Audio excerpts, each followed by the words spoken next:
Hello everyone, welcome back to AB-Aquariums. In this video I'm just going to do a basic setup on what you would do if you were a complete beginner. You're coming into the fish keeping hobby as someone that has never kept a tank before. What you're going to do initially, how you're going to get started, and how you're going to set your tank up. So in this video here I've literally just got a bare 10-gallon tank, or 40 litres if you do things in litres or US gallons. So it's a good sized tank. It's, what is it, about just under 2 feet long by just under a foot wide. You know, those aren't the exact measurements by any means, but you know, that's a good sized tank to start with. And you know, you've got a good few options there for what fish you can keep. So I think if you're a complete beginner to this and you want simplicity, you know, a complete, you know, simple setup, and it's a fairly basic budget option as well, I would go for a sponge filter there. So as you can see in the tank already, I've put the sponge filter in there. This is one that I've already had used, but you know, you can get the single ones which just have a single sponge with a tube in the middle, or you get the ones with the dual sponges there and the tube coming up through the middle of those. And I've just got a piece of airline pipe going up to an air pump behind my other 2 tanks on this rack here. And I've just got a cheap single outlet air pump that will drive this filter, literally just supply air to it, and basically as the air is pushed in through the pipe and up out the top, all the water is pulled through the sponges, basically drawing it in like a vacuum, if that makes any sense. So as the air rises in the pipe, that will draw water through the sponge, and that will do the mechanical and biological filtration all in one filter. I just think they're a great idea if you don't want any moving parts, you want something that will last a long time. Yeah, you have to unblock them now and then when they get a bit, you know, calcified in the outlet pipe that goes into them, but apart from that, they're really basic and simple to use, and they don't really require much work to maintain them, and they're quite easy to look after. So yeah, just a really cheap air pump to drive that. Basically just a really cheap one will do, single outlet. Unless you're going to have another tank in the future, you can get a double outlet, but they're just a bit noisy unless you've already got the other tank set up. So just go for a single outlet pump for now. And then what else you're going to need apart from your tank and your filter? Your little air pump that will drive the filter itself, and the small air pipe, the little airline pipe going from the little pump down to the sponge filter. And then apart from that, you're going to need some gravel or sand. I'm going to use pea gravel this time, just something really easy. You can get it from any local DIY shop. Give it a good wash out in the, you know, under the hose first, because there'll be loads of sand and grit and dirt in it, so it'll just be really mucky. So give it a good hose out first, make sure it's all cleaned and ready to go. I've done that already, so that's in that little tub there ready to go. I've got some plants here that I've taken out another tank. This is dwarf Sagittaria. It's a great plant, a really easy one that's going to spread along the bottom of the tank, and you can sort of trim the bits in the front to make them look a little bit shorter, like really short grass, and the bits in the back can look more jungly and longer, like Vallisneria, depending on how much light you've got. If you've got loads of light, you might get really short dwarf Sagittaria. If you've got minimal light, which I would recommend, you can get all sorts of different lengths of dwarf Sag grown in your tank, and it will spread throughout. And it's one of those plants you could just have this plant and nothing else, and it will literally do the whole tank. I think it's a great option. And you don't really need much of a hardscape. I mean, yeah, you can add some wood and rocks and things to make it more interesting, but I'm just going to do plants and gravel to make this simple. I've got a siphoning hose there, which is just a really simple, really cheap, under £10, you know, squeeze the primer, and it will just draw the water out of your tank when you're doing little water changes and things like that. So I recommend getting a little hose like that, just to make life a little bit easier. There's a lid for the tank that came with it. It did come with a light built into the lid, but the light has since burnt out. So, you know, if you're going to get a light, get a simple light that will just do a tank like this, and we'll ignore the light option at the moment, because you can get any sorts of lights. You can get the swan neck ones that sort of clip on the side. You can get the strip light ones that go over the top of the glass. But yeah, whichever light you want to go for, that's up to you. But we're going to just do what you're going to do to set up a tank from scratch. You know, never done one before, and we're going to do it from, you know, scratch and see how we get on. So we've got the bare tank, we've got the filter in there, we've got the air line hooked up to the air pump, which is just very simple to do. Obviously, you know, you don't ever want to put the air pump in the water, just, you know, a bit of an obvious thing to say, but you know, you'd be surprised. Some people might put it in the water thinking it is literally producing the air from the pump itself, like it's waterproof or something, but no, all it's doing is supplying air to the underwater filter there. And what we're going to do next is add some gravel, so I'll put that in next and we'll see where we are after that. Right, so as you can see, I've put the gravel in there, and I put it in there pretty evenly. There's probably an inch and a half of gravel all across the bottom there. A little bit more towards the back, just to give that sort of sloping effect as if the tank goes on further than it actually does. But the good thing about this gravel is you can put it all around the bottom of the filter there, and it holds it down pretty well. So when you go to pull off each sponge, when you're going to clean it like this, it kind of holds down the filter.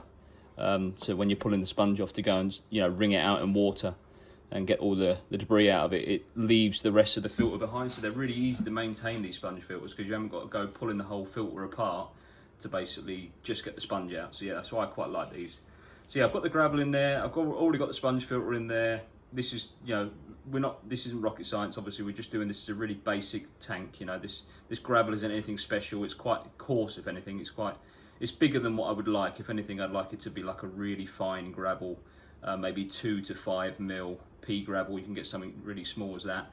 This is a bit, you know, a bit coarser, some bigger bits in there, but I'm not really too worried about that. I don't mind the bigger stones and in the gravel. That doesn't really bother me. So yeah, the next thing we're going to do, I'm going to fill it up with water now, just to make it a little bit easier with planting the dwarf Sagittaria plants. They're not really hard to plant as it is, but when they stand up with the water being in there, it's a bit easier to actually plant them because all the leaves are upright rather than them all dangling over. So yeah, I'll fill it up with water next, and I'm literally just going to use a hose I've got here. It's literally just just a standard garden hose that I've got hooked up to an outlet in my house. And if you don't have chloramine in your water, if you just got basic chlorine, it will gas off. And bearing in mind, you're going to have to let this water come up to temperature anyway. So I'll fill the tank and I'll explain a little bit more. Okay, so that's the tank filled with water, and as you can see, it's still really cloudy. So even though I did clean the gravel out, you're never going to get it spotlessly clean unless you leave it running, you know, till the water's really clear and there's stick, because sometimes it can stick like bits of gravel and sand, and that can still settle to the bottom. So it's hard to get it spotlessly clear, but that will soon clear up. I've turned the the sponge filter on, and that will slowly draw all the water and the dust through that's basically floating in the water column there. It will draw it all through the sponge, and it should be crystal clear within a few hours. So, you know, don't panic about that if it is a little bit cloudy.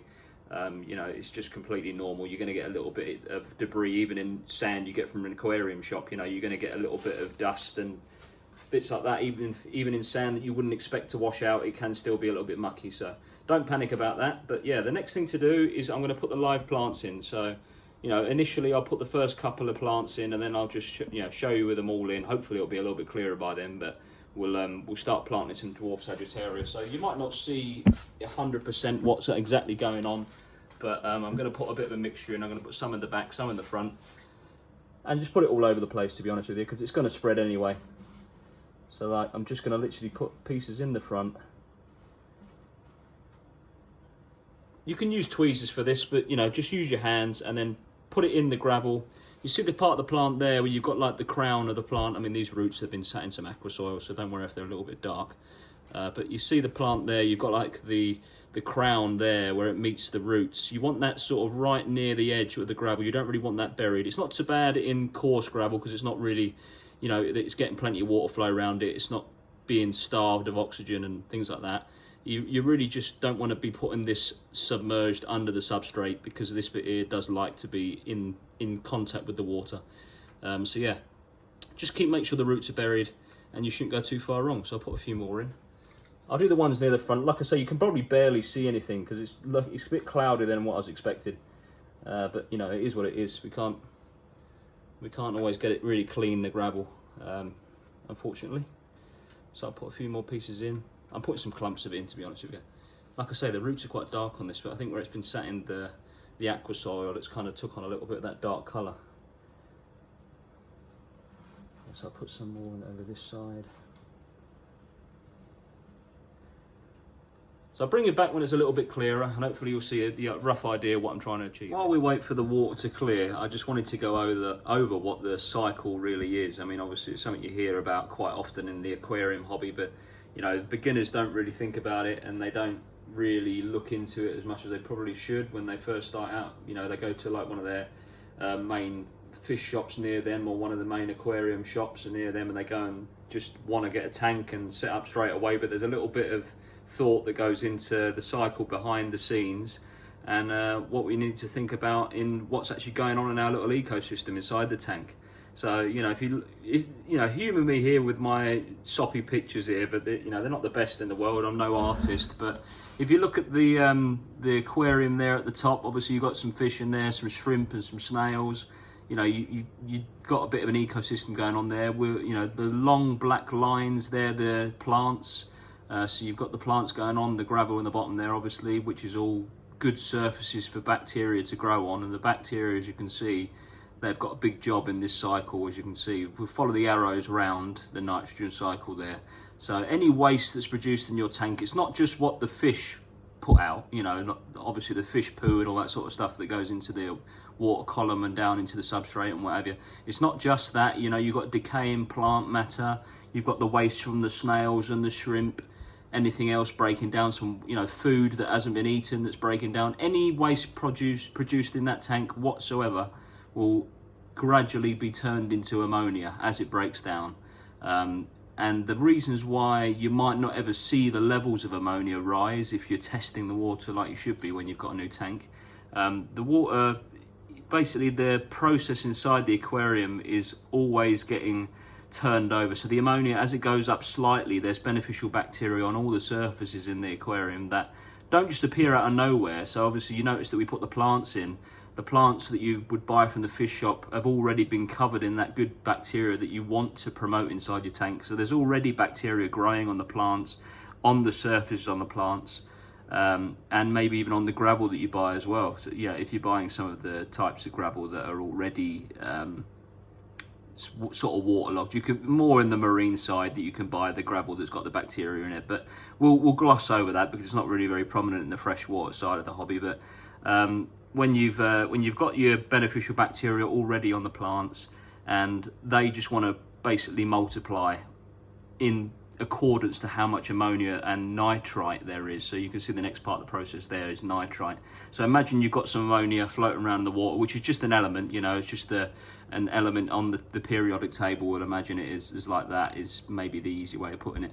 And then the beneficial bacteria comes along and it will basically eat that ammonia and then turn it into another part of the nitrogen family, I suppose you could call it, called nitrite. That nitrite there is still, I mean, the reason why I put, you know, sad faces on both of them there is because the fish is toxic to fish. Basically the ammonia can cause the gills to swell up and flare up, and basically it just slowly kills your fish. I mean, I don't know all the science behind, you know, the negative effects of ammonia and nitrite, but all we know is that it will slowly kill your fish. You've actually quite rapidly if you've got high levels of it.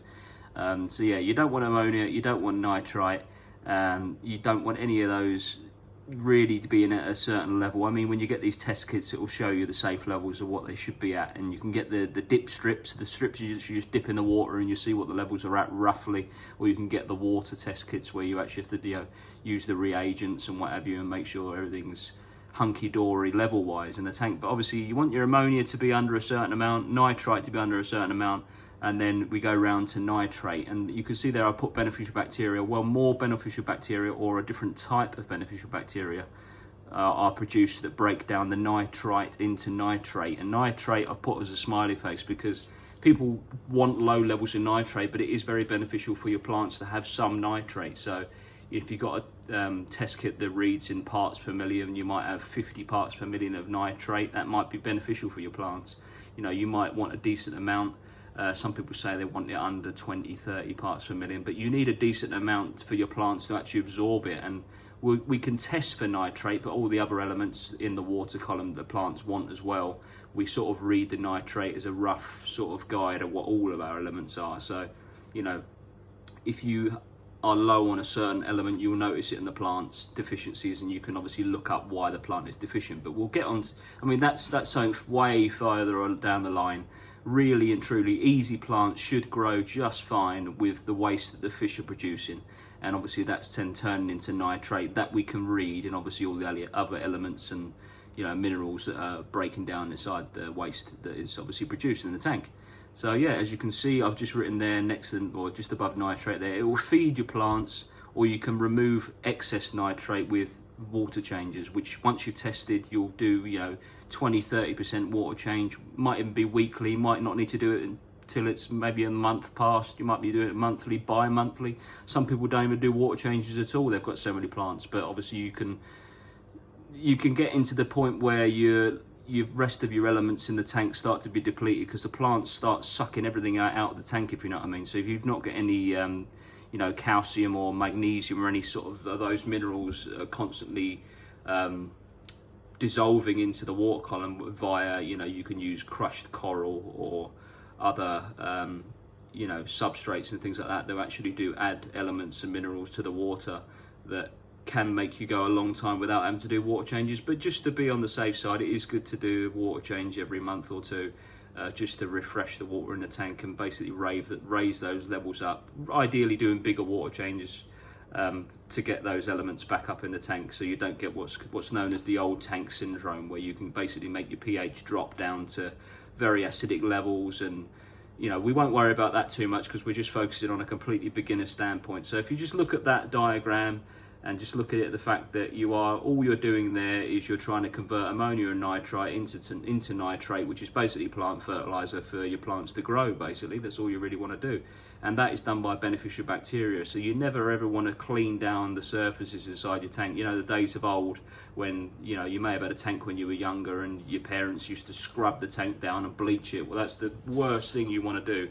That's the last thing you ever want to do, unless you've got some sort of major disease where you're basically stripping down the tank bare and want to get rid of anything that's any trace of anything in the tank. But you know, if you actually want to keep a thriving ecosystem, the last thing you want to do is scrub things down. Yeah, by all means, suck the gravel out of debris with one of those siphons. Yeah, you can do that, and you know, you're not necessarily going to suck out all your good bacteria that way. But last thing you want to do is be bleaching things and getting rid of all your good bacteria, which will live on all the surfaces, which is all your gravel, your plants, glass, everything, any surface. They even live on the fish themselves. So when people wonder, where on earth does this bacteria come from? You know, because I've set, you know, people in the days of old, they literally set up tanks and they might put a piece of shrimp in the tank to break down, and it would literally produce bacteria out of nowhere. Well, this bacteria, not only can they live on the surfaces of the fish, but they can actually be airborne as well. So they'll make their way into your tank one way or another. I mean, I don't know the science behind how they can be airborne, or how they make their way into a tank when there's nothing living in there at all. But just on surfaces of everything in life in general, you will find very tiny amounts of these good bacteria that do slowly spread and grow in number to the point where the bioload in your tank is being balanced out constantly. So, you know, but depending on how many fish you've got in there, you might have more fish, less fish over the course of months gone by or over the years. Your bioload is constantly adjusting, and the good bacteria growing to that amount of bioload. Anyway, I've waffled on a long way there, and I've probably thrown a little bit too much information at it just for the case of nitrogen cycle, but hopefully some of that made sense. And I'll show you where we're at when the water clears up, and hopefully it made a little bit of sense anyway, just seeing the diagram there. Hopefully I've got through to you a little bit there. Anyway, I'll move on to the next part. Okay, so the water's not super clear yet, but it's a little bit clearer than what it was, and you can see there I've planted all the dwarf Sagittaria in clumps. There's probably 4 or 5 or 6 clumps there, just spread around the tank. You can see the filter in the back there bubbling away, the sponge filter. So what do we do from this point? Well, if you haven't already, I would have added the dechlorinator. You can buy it in bottles of it from your local fish shop or online. Just literally takes the chlorine out of the water. If you've only got chlorine and not chloramine in your water, then you can let it gas off naturally as the temperature of the water is rising. Because obviously what you're going to want to do, you're going to let this water build up to your room temperature. Or you can add a heater, obviously. But if you're just going to do fish that are happy being temperate at your room temperature, if you keep your house slightly warmer, they'll be fine. I mean, obviously tropical fish, they do prefer warmer temperatures, but if you're keeping your house around the low 20s, I mean, that's fairly high for keeping houses that high, but to be fair, I heat my room where my tanks are, so that's the way I do it. I keep it around 23, 24 degrees, which might sound a lot, but you soon get adjusted to it, and that's where I keep the tanks. But you know, if you're just going to keep fish that, you know, like Danios or other types of fish that don't mind being on that slightly more room temperature sort of level, not all tropical fish. I mean, some can go a little bit cooler, but you might have to generally get them accustomed to that sort of lower temperature. But we'll just say for the sake of for the sake of argument, that it's going to be temperate fish like Danios that can handle, you know, room temperature that we're happy to live in. we'll go without a heater just for simplicity's sake. So we're at a point now where we've got live plants in the tank, we've got gravel, we've got no life in there or anything yet, apart from the plants obviously. So life that we can see, there's not any of that in there yet, but the good bacteria is on all the plant leaves, it's on all the surfaces of the plants, and it's going to be doing really well in spreading around the tank as far as the bio load is so far. So what we're going to add is we're going to add some snails and later on some shrimp. So you obviously make sure your water's up to temperature by this point, but I'm going to add some ram's horn snails. As you can see here, I've just got 4 or 5 there, just from one of my other tanks, and you know, some pink ones, a couple of brown ones. Their shells aren't doing too well because my other tank, I think I need to raise the calcium levels a little bit, but that won't be a problem in this new tank because the levels will be just fine from what I've tested. Anyway, I'll add these snails in, and that just adds a little bit of life, and we've got a little bit of something to break down any leaves that are dying back or anything like that. So I'll put them in the top there. Probably see them falling in there as I've just dropped them in. And yeah, so any leaves that are sort of dying down, you're going to get a little bit of conversion of the plants there where, you know, some of their leaves will die back, new ones will grow, but the snails help to take care of the leaves that are dying down. They'll eat the dead leaves, they won't eat the live ones, but they'll slowly eat the ones that are dying down and convert that into like a waste that will settle out in the gravel, and will slowly feed the roots with more, you know, minerals to grow new leaves. So it's all a cycle, it's all an ecosystem, it's all very sustainable. That's probably not the right word to use, is it? It's all basically an ecosystem. Everything that's going on inside there, like the cycle we mentioned earlier on, there's a lot going on, there's a lot of processes happening in here, and a lot of recycling of materials, if you know what I mean, to basically create new growth. And yeah, we'll see where we end up with this one. But yeah, for the sake of what we're going to add so far, we're literally just going to add some snails, and what I would do is add some shrimp. If you're not going to have fish in there that eat shrimp, that is, you know, fully grown cherry shrimp should be all right with small fish that will go in a 10-gallon tank, no problem at all. So, you know, I get a group of 6 shrimp in there, and bearing in mind I'm saying this right away within a couple of days. You know, we're a couple of days in by this point. Obviously we're imagining that the water's crystal clear, the water's up to temperature, and you're ready to add something for the tank. The snails, if you've already got them in another tank, you can add them right away, but you know, as long as the tank water's up to temperature. And or just get them from your local fish shop. Sometimes they'll give you some ram's horn snails for free, or bladder snails, they'll give you them for free because they'll want rid of them. But you know, I prefer ram's horn snails, a little bit better looking. They do breed just as much as bladder snails, but they just look a little bit better and nicer to look at because they look a bit like a turbo, in my opinion. But yeah, you can get blue ones, pink ones, brown ones, you name it. You can get giant ones as well, they're absolutely massive. So yeah, ram's horn snails are a great one to start with, and red cherry shrimp are always good. You get the blues, the yellows, the oranges, all sorts of colours for the cherry shrimp, and they're a great one to start with as well. They're really easy to care for, and they produce such a small bio load that your tank won't even notice it. So all the good bacteria that's on your surface already will probably deal with the waste that the shrimp and the snails are producing.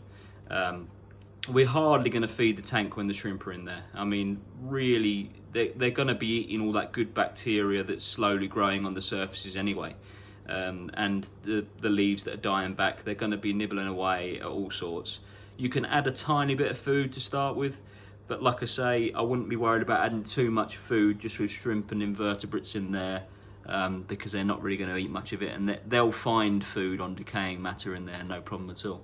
But yeah, you know, add a little bit of food, it's a very small amount, and we'll move on to adding fish at a later date. But you know, for an initial setup, it's just as easy as that. I mean, I've really just made it as simple as I possibly can with gravel, really easy plants, a sponge filter that's powered by a really cheap air pump, and a bit of air line. But that's all you really need to set up a home aquarium. Yeah, it's only 10 gallons, 40 litres, whatever you want to call it. It's only a small one, but if you want to just get into something where you're not going to spend hundreds of pounds, hundreds of dollars, whatever, on a tank that you're going to invest a lot of money into, and you're not sure whether you're going to like this hobby, I would definitely start with something cheap like this. I mean, these 40 litre tanks or 10-gallon tanks can be really cheaply picked up. You can sometimes pick them up for free on Facebook Marketplace if someone just wants them shifted on. I gave away a 4-foot tank last week because I just wanted it moved on, you know, I just needed it out of the way. because I was moving on to a different set of tanks. But yeah, it's as simple as that. Just get a lot of these things from DIY shops in terms of the gravel and stone and things like that. As long as you give it a good clean, there's no reason why you can't use that from there, so it's no problem at all. Obviously it's not going to look as fancy as a high value sand from a fish shop, don't get me wrong, but you know, some cheap plants, a couple of pots of plants from your local fish shop, you know, break them up, spread them around the tank, they'll soon grow in, and they'll need some nutrition in the roots as well, which will come from the fish food at a later date. As it breaks down, falls between all the cracks in the gravel, the roots will tap into that. They'll also tap into the nutrients in the water column itself, which will be coming from the fish food that you fed and the waste from the fish. So yeah, like I said, it's just a good cycle. You can help if the plants are getting deficient in anything. You know, you can Google that. If the leaves are starting to go yellow or holes in the leaves, you look up what they're deficient in. You can add a bit of fertilizer to help that out. But if you've got general tap water and you're feeding a good quality food, there should be enough nutrients in what you're feeding to sustain easy plants, not hard plants, but easier plants to care for. So yeah, it's been a bit of a long one, this one, but hopefully I've made a bit of sense and helped you in your journey on getting into the aquarium hobby, because it is a fantastic hobby. It brings me a lot of peace, I find, and it's a bit addictive, don't get me wrong. You can soon get into having loads of aquariums, but I wouldn't recommend going down that route. But you need to go on your own journey and see what you're going to do. But I'm at a point now where, you know, 4 or 5 tanks is really, I'm quite happy at that level. I think the most I had at one point was 14 tanks, and it's just too many. Unless you're breeding fish and you're making a little bit of a side business out of it and you're making money from it, I wouldn't recommend having loads of tanks unless you're able to care for them all in your own time. If you've got plenty of spare time and you absolutely love it to start with, by all means, you do what you want to do. But for me, 4 or 5 tanks, I'm quite happy with that. I can make a little ecosystem in there, let them do a lot of the work for me, and yeah, I'm enjoying it. So yeah, let me know in the comments below if you found this of any use, even if you've kept tanks before. Maybe a little bit of an update on what I find is the best way of keeping fish. Let me know if you agree or anything I've missed out on. I probably missed something, but you know, I've tried to give as much information as I possibly can. But yeah, I'll see you on the next one. Take care.